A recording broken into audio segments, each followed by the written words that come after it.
आज हम लेके आए हैं बहुत ही इंपॉर्टेंट टॉपिक है गोदावरी नदी। गोदावरी नदी का प्रवाह क्षेत्र हम लोग देखेंगे, गोदावरी नदी की सहायक नदियां हम देखेंगे, उद्गम स्थल हम देखेंगे। तो हम लोग स्टार्ट करते हैं अपनी गोदावरी नदी। तो गोदावरी नदी को दक्षिण भारत की गंगा भी कहते हैं। इसे दक्षिण भारत की गंगा इसलिए कहते हैं और इसे बृहद गंगा भी कहते हैं। दक्षिण भारत गंगा कहने का मतलब क्या है कि गंगा के बाद में ये भारत की दूसरी सबसे बड़ी नदी है, जो सबसे बड़ी है, गंगा के बाद दूसरी सबसे बड़ी नदी है। अगर बड़ी नदी हम कह रहे हैं तो इसकी लंबाई कितनी होनी चाहिए? इसकी जो लंबाई है वो 1465 किलोमीटर लंबी है।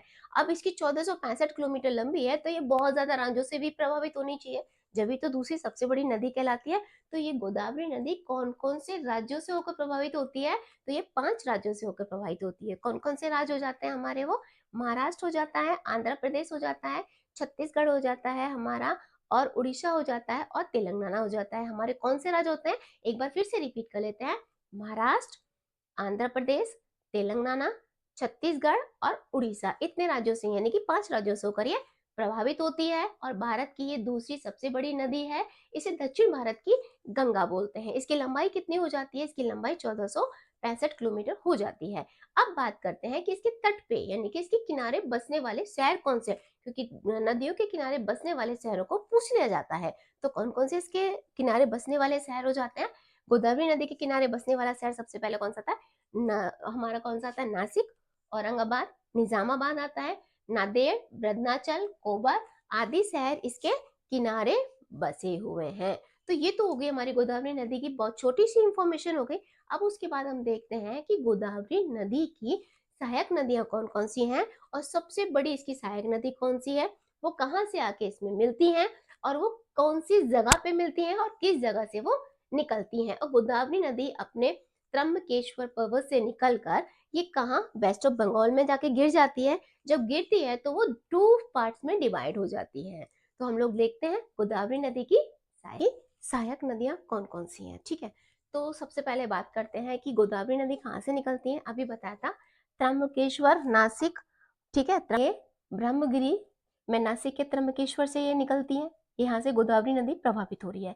जब हमारी गोदावरी नदी त्र्यंबकेश्वर से निकलती है तो कलसुई चोटी है, वहां पे कलसुई चोटी है, कलसुई से दरना नामक एक नदी प्रभावित होती है, जो नासिक में आके इससे मिल जाती है। अगर हम नदियों की बात करते हैं, अगर हम नदियों की बात करते हैं कि ये कौन से हाइट यानी कि राइट हैंड साइड की है या लेफ्ट हैंड साइड की है, तो देखो ये हमारी कौन सी है? ये राइट हैंड साइड की ट्रिब्यूटरियां हैं जो गोदावरी नदी में आके मिलती हैं। तो देखो त्र्यंबकेश्वर से हमारी गोदावरी नदी निकली, कलसुई चोटी है, कलसुबाई एक चोटी है, वहां से दरना नाम की नदी निकलती है, जो नासिक में आके इससे गोदावरी नदी से मिल जाती है। कौन से ये है?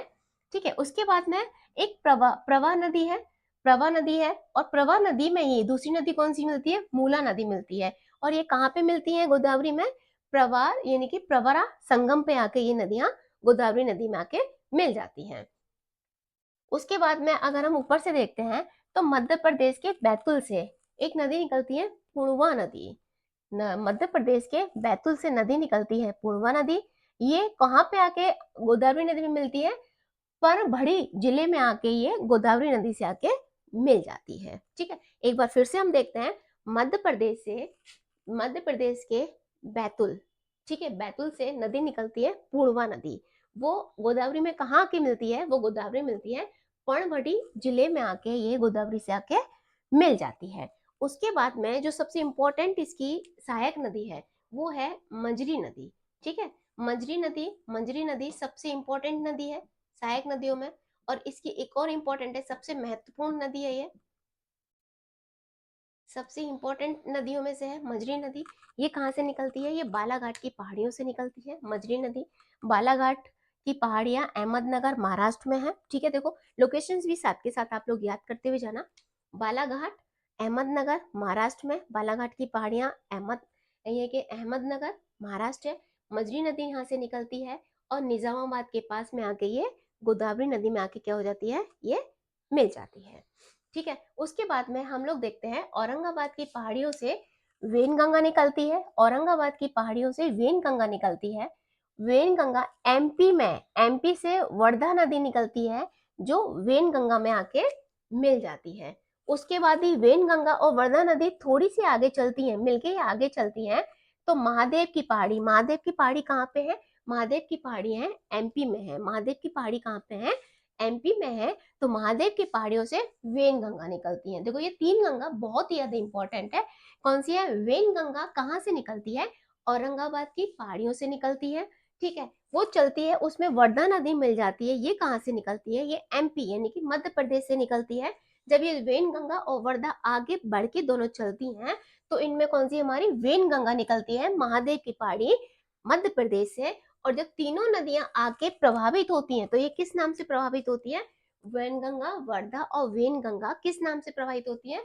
प्राणहिता नदी के नाम से प्रभावित होती है। और ये कालेश्वरम में आके किस में मिल जाती है? गोदावरी नदी में मिल जाती है। कालेश्वरम कहाँ?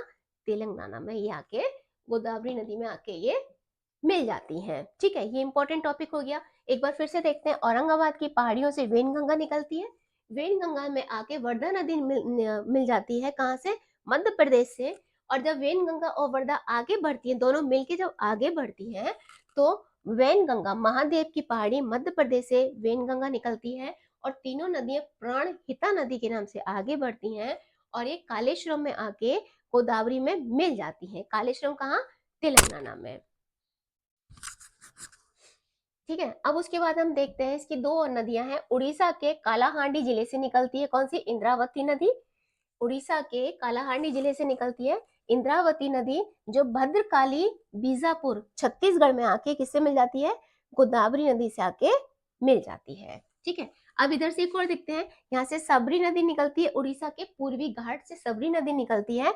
और कूनरपरम यानी कूनरवरम में आंध्र प्रदेश, कूनरवरम कहाँ पड़ता है? आंध्र प्रदेश में पड़ता है। और ये गोदावरी में आके सबरी नदी मिल जाती है। उसके बाद में हमारी इसके बाद में हमारी कौन सी है? गोदावरी नदी हमारे 2 पार्ट्स में डिवाइड हो जाती है, क्योंकि यहाँ तक आते आते इसका जो जल प्रवाह है, जल जो प्रवाहित होने की जो इसकी फ्लो है, वो थोड़ा स्लो हो जाता है। तो ये 2 पार्ट्स में डिवाइड होती है। एक तो गोमती गोदावरी में हो जाती है, दूसरी वशिष्ठ गोदावरी में हो जाती है। और वे ऑफ बंगाल में जाके ये मिल जाती हैं। तो ये है हमारी गोदावरी नदी की सहायक नदियां। आई होप आपको इतना टॉपिक समझ में आया होगा। एक बार फिर से देखते हैं। त्र्यंबकेश्वर से निकलती हैं, यहाँ से कलसुबाई चोटी है। यहाँ से कौन सी नदी निकलती है? कलसुबाई चोटी से दरना नदी निकलती है, जो नासिक में जाके गोदावरी से मिल जाती है। उसके बाद में प्रभा नदी निकलती है। प्रभा नदी में ही, प्रभा नदी अकेली जाके गोदावरी में नहीं मिलती, इससे मूला नदी भी आके मिल जाती है, जो प्रभा संगम में गोदावरी में मिक्सअप यानी कि मिल जाती है।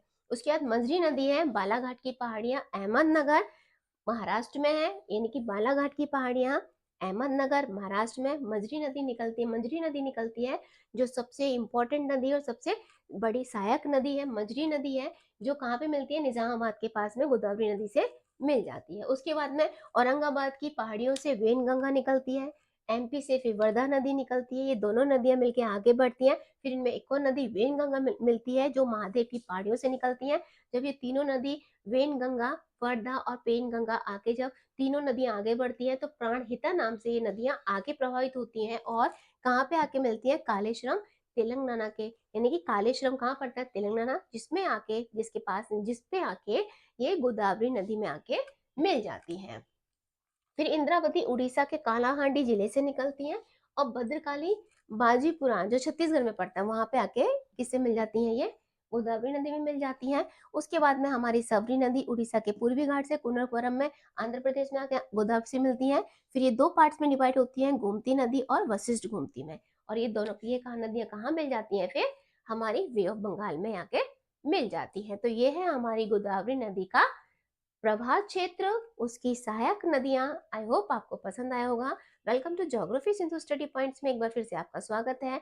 और उम्मीद करती हूँ कि आपको ये छोटी सी जो वीडियो है गोदावरी नदी की जो कहानी है, या गोदावरी नदी की जो सहायक नदियां हैं, आई होप पसंद आया होगा। आप मुझे लाइक एंड कमेंट्स करके बताइए। अगर आपकी कोई भी क्वेरी है तो प्लीज़ आप मुझे कमेंट्स करके बताइएगा। और मेरे चैनल को लाइक एंड सब्सक्राइब ज़रूर करिएगा और बेल आइकन का बटन दबाइएगा। Thank you.